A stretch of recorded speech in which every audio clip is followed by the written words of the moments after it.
Definidas as presidências da Câmara e do Senado, os partidos políticos buscam acordos para as principais comissões do Congresso Nacional. E o governo Lula faz contas para avaliar o tamanho real do apoio ao presidente entre deputados e senadores. No meio disso tudo, tem essa batalha retórica que a gente acompanhou ao longo da semana toda, lançada pelo presidente Lula, que tem como alvo ninguém menos que o número 1 do Banco Central, Roberto Campos Neto. E é sobre esses assuntos todos que a gente recebe agora o presidente nacional do PSD e secretário de governo do estado de São Paulo, Gilberto Kassab. Boa noite, presidente. Obrigado por estar conosco aqui nesta noite de domingo. E eu queria começar já falando sobre esse assunto que marcou a semana passada e deve marcar a próxima semana ou a semana que começa hoje. Dado que, enfim, Lula e o PT querem uma mudança na política de juros do Banco Central e dizem que estão dispostos a fazer esse debate em público. E há uma expectativa toda em relação à reunião do Conselho Monetário, se eventualmente vai haver uma mudança na meta da inflação e, com isso, abrir um eventual espaço para a redução dos juros. Na sua avaliação, esse caminho está sendo adequado pelo governo ou só aumenta as animosidades com o mercado e pode ser um tiro no pé, atrasar um eventual ciclo de redução da taxa Selic? Queria uma avaliação do senhor. Boa noite mais uma vez. Boa noite, Yuri. Boa noite a todos que nos acompanham. Bom, em primeiro lugar, eu tenho que admitir que o presidente Lula nunca escondeu que ele era contra a autonomia do Banco Central. Eu sou a favor. O que eu tenho como avaliação é que, geralmente, quando o presidente da República, quando o ministro da Economia começam a discutir questões vinculadas a estratégias para o futuro de políticas públicas, passa para o país o sentimento de que as coisas não vão bem. E esse sentimento acaba prejudicando a economia, porque o investidor pisa no freio. Ele pisa no freio, gera desemprego, não é? Gera expectativa inflacionária, isso tudo vai acabar gerando aumento da taxa de juros, e todos nós conhecemos aí esse círculo vicioso. Então, aqui eu não vou criticar o presidente, início de governo, mas eu sempre deixo registrado um alerta. Sempre é importante pensar muito quando um presidente, um ministro da Economia se manifesta em relação a políticas públicas. Eu acho que essa discussão, ela, nos níveis que está acontecendo, ela pode gerar uma insegurança, e essa insegurança ela pode ser bastante nociva para a economia. Presidente, ainda sobre essas questões de agenda econômica do governo, e a gente estava conversando agora há pouco com o Gustavo Uribe, daqui a pouco ele se junta na nossa entrevista, do quanto há uma preocupação do governo em já entregar crescimento neste ano, pelo menos acima de 1%. E o governo colocou claramente algumas pautas nessa área econômica, como reforma tributária e o novo arcabouço fiscal. O presidente do Senado, Rodrigo Pacheco, do seu partido, o seu partido, inclusive, maior bancada do Senado, reforçou essas prioridades hoje numa entrevista publicada pelo jornal O Globo. Queria uma avaliação do senhor se 6 meses, como tem dito o governo, é suficiente para se aprovar a reforma tributária e qual o papel que o PSD espera ter nessa discussão. A reforma tributária parece que vai começar pela Câmara, já tem relatoria definida com o deputado Aguinaldo Ribeiro, do PP da Paraíba. O PSD vai querer mais protagonismo, por exemplo, na discussão do arcabouço fiscal, e esse cronograma que o governo tem colocado agrada ao senhor e ao seu partido? A priorização à reforma tributária agrada ao partido, associada em especial ao equilíbrio fiscal. Eu acredito que a reforma tributária vai andar. Eu não daria prazos, porque quando você dá prazo e o prazo não é atingido, gera um desconforto, um desânimo muito grande. Então, o importante é que ela seja feita o mais rápido possível. Eu só lamento, simultaneamente não está sendo discutida também a reforma administrativa, porque a reforma tributária vai definir, Yuri, o valor que o Brasil vai arrecadar com tributos. A reforma tributária é para isso. Como é que você vai definir esse valor se você não tem uma reforma administrativa já feita que vai definir o custo do Brasil, não é? Até porque a nossa expectativa é que a reforma tributária, quando eu falo nós, sociedade brasileira, que ela baixa a carga tributária. Uma reforma tributária, o Brasil paga um número muito elevado de impostos. A carga tributária brasileira é uma das maiores do mundo. Pois bem, fazer a reforma tributária para aumentar impostos não vai dar certo.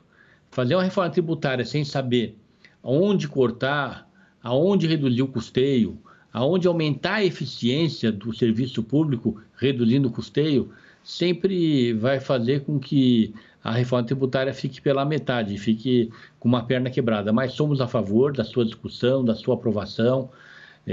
Pena se não tivesse a reforma administrativa já feita ou simultaneamente sendo discutida, mas o PSD vai jogar todas as suas fichas por conta da nossa convicção em relação à sua importância.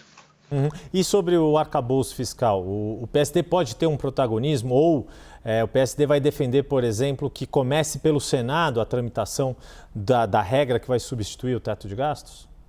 Olha, sempre é positivo você promover um equilíbrio na visibilidade do Senado com a Câmara dos Deputados. É natural, é legítimo que os parlamentares, sejam os senadores, sejam os deputados, portanto, as duas casas, queiram ter esse protagonismo, as duas com a sua importância. Se couber à Câmara essa liderança na discussão, o protagonismo da reforma tributária, é mais do que adequado que o arcabouço fiscal e a sua discussão aconteça preliminarmente no Senado. E eu estou entre aqueles, Yuri, que sempre defendeu o teto de gastos. Porém, tem uma visão aberta para a sua discussão. Aperfeiçoamentos são muito bem-vindos. A própria pandemia mostrou que não é uma lei engessada.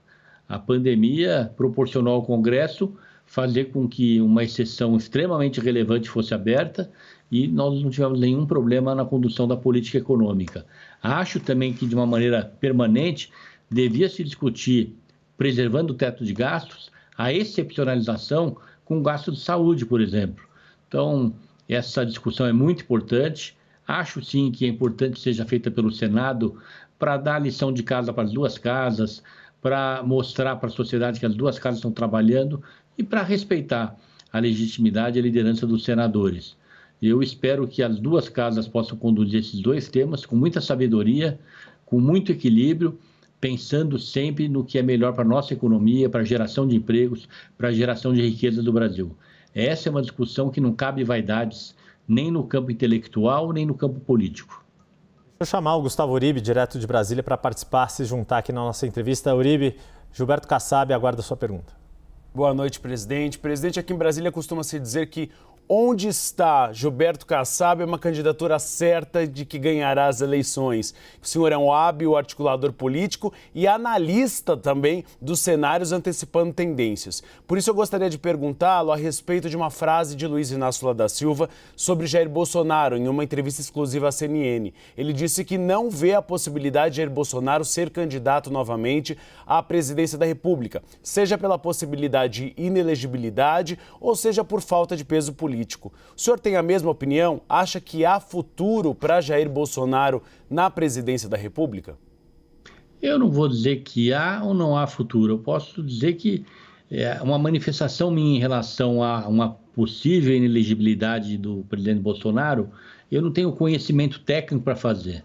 Eu estou entre aqueles, vou ser sincero, Uribe, que torce para que realmente não tenha nenhum envolvimento do ex-presidente Bolsonaro em todas essas manifestações, que essas suposições não se confirmem, porque acho que é mais saudável para a nossa democracia. Eu sou muito franco sempre nas minhas manifestações. Se o presidente Lula tem feito essas manifestações e se ele tiver dados que comprovem isso, eu vou lamentar muito por conta do que significa para o país um presidente ou um ex-presidente se envolver em determinados eventos, em determinadas conversas. Mas eu não vou usar, não. Torço para que o ex-presidente Bolsonaro possa continuar, possa pagar por seus erros na condução do governo, por suas políticas públicas equivocadas, possa também festejar os êxitos que ele tenha tido. Eu acho que nós temos uma democracia. Eu estou entre aqueles que torcem para o presidente Lula estar certo. O meu partido, na sua grande maioria, apoiou a candidatura dele, faz parte da sua base e trabalha para que seja um governo vitorioso. Presidente, deixa eu aproveitar esse gancho sobre o futuro de Jair Bolsonaro e dos partidos que, de alguma forma, ou mais próxima ou não tão próxima, deram apoio ao governo dele. Tem, inclusive, uma discussão desses partidos de formar federações. Por exemplo, agora mais recente, PP, União Brasil e Avante, uma reorganização do sistema partidário. Sei que é um tema que o senhor acompanha bastante. O PSD está nos planos do PSDB algum movimento desse tipo, de formar algum tipo de federação para ter uma maior bancada na Câmara, como conseguiu fazer no Senado? No Senado é a maior bancada da casa? Bom, primeiro eu torço para que esses partidos sejam plenamente integrados. Eu torço que o presidente Bolsonaro, voltando para o Brasil, possa fazer uma eficiente fiscalização do governo Lula. Essa é a essência da democracia, que ele mostre que vai compor uma grande equipe para acompanhar os passos do governo, para se manifestar, para comparar com o seu governo. E esses partidos que deram base, deram sustentação ao seu governo, à sua campanha, são fundamentais para isso. Eu torço para o êxito do PP, o êxito dos republicanos, do PL, no sentido de, junto com o governo anterior, poder fazer a melhor fiscalização possível desse governo. Gilberto Kassab, presidente nacional do PSD, secretário de governo aqui também de São Paulo. Aproveitar, né, secretário, antes de me despedir, só para registrar, a gente teve a informação de que o governador Tarcísio Gomes de Freitas foi diagnosticado com Covid. Não sei se o senhor já chegou a falar com ele, se ele está se recuperando bem. O senhor tem informação disso? Tenho sim, troquei mensagens com ele. Ele está bem, está tranquilo, sendo acompanhado pelo médico Esper Calas, que está tranquilizando a todos por conta do exame extremamente favorável quanto às suas condições. Eu acredito que em poucos dias ele estará de volta, plenamente recuperado, diante do que é o seu quadro hoje. Perfeito. Agradecer mais uma vez a entrevista de Gilberto Kassab conosco e desejar também a recuperação ao governador Tarcísio Gomes de Freitas. Obrigado, presidente. Uma boa semana para o senhor. Para vocês também.